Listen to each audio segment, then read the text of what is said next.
Congress party द्वारा घोषणा पत्र जारी करने के बाद बीजेपी लगातार प्रेस कॉन्फ्रेंस अलग अलग इलाकों में कर रही है। निरसा के पंडरा मोड़ स्थित भाजपा कार्यालय में भी प्रेस वार्ता का आयोजन किया गया। मौके पर भाजपा के प्रदेश प्रवक्ता विनय कुमार सिंह ने कांग्रेस के घोषणा पत्र पर सवाल उठाए। विनय कुमार सिंह ने कहा कि यह गठबंधन नहीं है, ये ठगबंधन है। इन्होंने केवल देश और जनता को लूटने का काम किया है।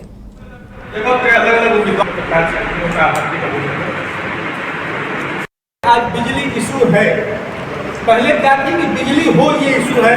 आज ये इशू है कि 1 घंटे बिजली क्यों कटती है, 24 घंटे बिजली रहनी चाहिए।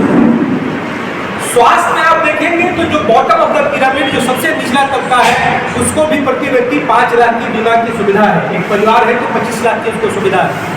उसमें हमारे मैनिफेस्टो में ये कहा गया है कि उसमें जो बड़े बुजुर्ग हैं, जो सीनियर सिटीजन है, उसको भी लिया जाए। पानी में देखेंगे तो वार फुटिंग पर हम निरसा में बैठे हुए, निरसा में भी आप देखिए नॉर्थ और साउथ निरसा में पेयजल आपूर्ति हर गांव को हर घर नल जोड़ने की योजना पे काम चल रहा है, अभी चल ही रहा है। तो ये जितने सारे इश्यूज हैं, ये इश्यूज का लीग बदला है। पिछले 60-70 सालों से जो इश्यूज, जो मुद्दे भारतीय राजनीति को डोमिनेट करते थे, वो मुद्दे खत्म हुए। हाँ ठीक है कि अभी भी कुछ शेष है करना, तो अगली बार जब आएंगे तो उसमें भी काम करेंगे। पिछले 70-80 सालों में और इस ये जो 10 साल हमारा रहा है, मुझे लगता है कि 10 सालों में हमने 20 साल 30 साल का काम किया है।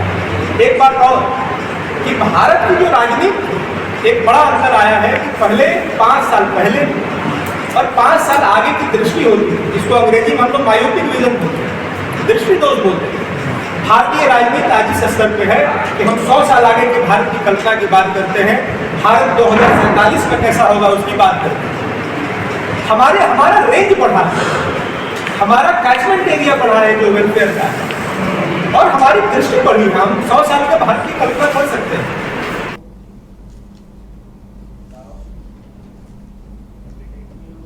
हजारीबाग में भाजपा जिला अध्यक्ष विवेकानंद सिंह ने कांग्रेस के घोषणा पत्र पर हमला बोला और कहा कि यह मध्यम वर्गीय परिवार के लिए खतरनाक और कमजोर करने वाला घोषणा पत्र है। उन्हें इसे अल्पसंख्यकों के तुष्टीकरण वाला बताया।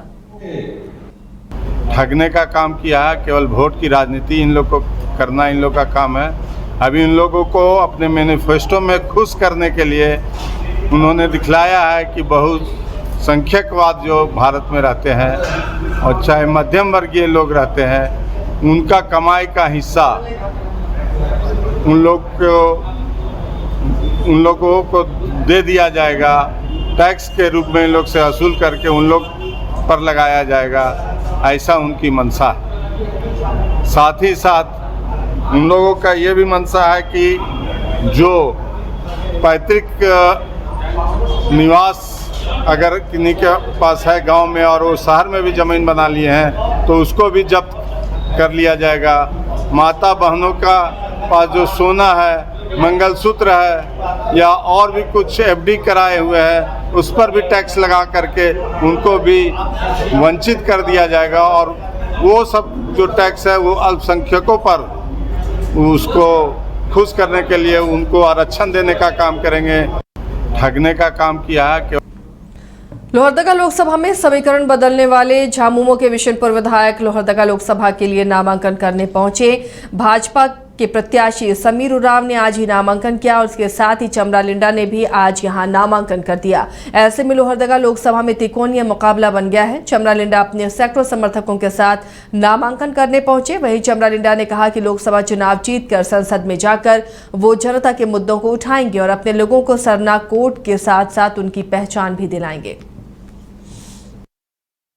2-3 चीज़ों को हमने कहा है कि हम पूरा दोनों डिस्ट्रिक्ट के लिए हम चाहते हैं कि यहाँ इंडस्ट्री वगैरह आए, थोड़ा पलायन दूर हो और इकोनॉमी थोड़ा बेहतर हो, रेल वगैरह आए तो रास्ते चलने के लिए भाड़ा कम में होता है। ये सब दोनों चीज़ों को हमने कहा है।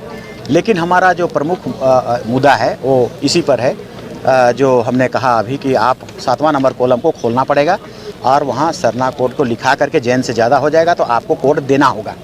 यही पर्पस है मेरा मुख्य रूप से। लेकिन अगर ऑल थ्रू हम देखेंगे जिला को तो वाकई हमारा डेवलपमेंट नहीं हुआ है। हमारा 30 साल हो गया जब यहाँ से हम मैट्रिक पास करके गए, जैसा था जैसा है करीब करीब गुमला वैसा ही है, लोहरदगा भी लगभग वैसा ही है। तो यहाँ कोई चीज़ को खींच के लाया नहीं जा सका। हम चाहेंगे ज़रूर कि इंडस्ट्री भी आए, बॉक्साइड है उसकी इंडस्ट्री आए, रेल भी यहाँ से वहाँ से क्रॉस करे। 2-3 चीज़ों को हमने कहा है कि हम पूरा दोनों डिस्ट्रिक्ट के लिए हम चाहते हैं कि यहाँ इंडस्ट्री वगैरह आए, थोड़ा पलायन दूर हो और इकोनॉमी थोड़ा बेहतर हो, रेल वगैरह आए तो रास्ते चलने के लिए भाड़ा कम में होता है। ये सब दोनों चीज़ों को हमने कहा है। लेकिन हमारा जो प्रमुख मुद्दा है वो इसी पर है, जो हमने कहा अभी कि आप 7वां नंबर कॉलम को खोलना पड़ेगा और वहाँ सरना कोड को लिखा करके जैन से ज़्यादा हो जाएगा तो आपको कोड देना होगा। यही पर्पस है मेरा मुख्य रूप से। लेकिन अगर ऑल थ्रू हम देखेंगे जिला को तो वाकई हमारा डेवलपमेंट नहीं हुआ है। हमारा 30 साल हो गया जब यहाँ से हम मैट्रिक पास करके गए, जैसा था जैसा है करीब करीब गुमला वैसा ही है, लोहरदगा भी लगभग वैसा ही है। तो यहाँ कोई चीज़ को खींच के लाया नहीं जा सका। हम चाहेंगे ज़रूर कि इंडस्ट्री भी आए, बॉक्साइड है उसकी इंडस्ट्री आए, रेल भी यहाँ से वहाँ से क्रॉस करे। 2-3 चीज़ों को हमने कहा है कि हम पूरा दोनों डिस्ट्रिक्ट के लिए हम चाहते हैं कि यहाँ इंडस्ट्री वगैरह आए, थोड़ा पलायन दूर हो और इकोनॉमी थोड़ा बेहतर हो, रेल वगैरह आए तो रास्ते चलने के लिए भाड़ा कम में होता है। ये सब दोनों चीज़ों को हमने कहा है। लेकिन हमारा जो प्रमुख मुद्दा है वो इसी पर है, जो हमने कहा अभी कि आप 7वां नंबर कॉलम को खोलना पड़ेगा और वहाँ सरना कोड को लिखा करके जैन से ज़्यादा हो जाएगा तो आपको कोड देना होगा। यही पर्पस है मेरा मुख्य रूप से। लेकिन अगर ऑल थ्रू हम देखेंगे जिला को तो वाकई हमारा डेवलपमेंट नहीं हुआ है। हमारा 30 साल हो गया जब यहाँ से हम मैट्रिक पास करके गए, जैसा था जैसा है करीब करीब गुमला वैसा ही है, लोहरदगा भी लगभग वैसा ही है। तो यहाँ कोई चीज़ को खींच के लाया नहीं जा सका।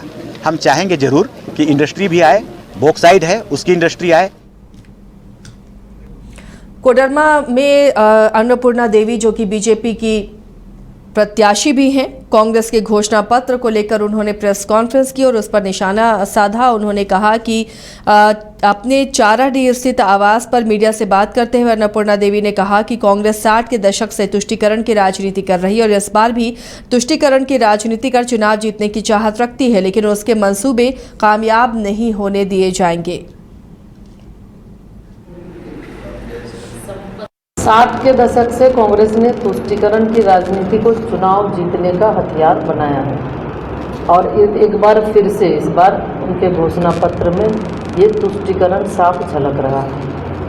संपत्ति पुनर्वितरण को लेकर जो उनके घोषणा पत्र में है कि बहुसंख्यक कमाएगा और अल्पसंख्यक को बांटा जाएगा, तो ये कहीं ना कहीं देश के लिए ये खतरा है और ये इनका पुराना एजेंडा रहा है। तो कहीं ना कहीं इस जो संपत्ति पुनर्वितरण इस इनके मैनिफेस्टो में जो लाया गया है, तो बिल्कुल इससे ये साफ प्रतीत होता है कि इस तुष्टीकरण के सहारे कांग्रेस चुनाव जीतना चाहती है और देश को खोखला करना चाहती है। आप संपत्ति का एक बार ज़्यादा जो कमाएगा उससे ज़्यादा टैक्स लेना है। मोदी सरकार लोगों की कमाई बढ़ाकर देश को सशक्त करना चाहती है, वही कांग्रेस सरकार लोगों की कमाई जब्त करके देश का विकास अवरुद्ध करना चाहती है। तो मूल रूप से हम देखें तो ये बिल्कुल देश के हित में नहीं है और कांग्रेस का जो ये मंसूबा है, इस मंसूबे को देश की जनता जानती है और इस मंसूबे को देश की जनता निश्चित रूप से इस मंसूबे पर उन्हें कामयाब होने नहीं देगी। 60 के दशक से कांग्रेस ने तुष्टीकरण की राजनीति को चुनाव जीतने का हथियार बनाया है और एक बार फिर से इस बार उनके घोषणा पत्र में ये तुष्टीकरण साफ झलक रहा है। संपत्ति पुनर्वितरण को लेकर जो उनके घोषणा पत्र में पलामू से इंडिया गठबंधन की उम्मीदवार ममता भूया ने राजद की टिकट से नामांकन दाखिल किया है। उनके नामांकन के दौरान मंत्री सत्यानंद भोक्ता मौजूद रहे।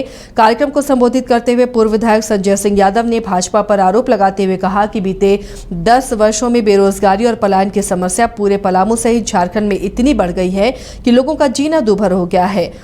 इधर मंत्री सत्यानंद भोक्ता ने ममता भूया के पक्ष में लोगों से मतदान करने की अपील की। उन्होंने कहा कि ऐतिहासिक मतों से ममता भूया चुनाव जीतेंगी और साथ ही उन्होंने कहा कि बेरोजगारी, पलायन, पेयजल की कमी जैसे मुद्दों को जल्द से जल्द जीतने के बाद पूरा किया जाएगा।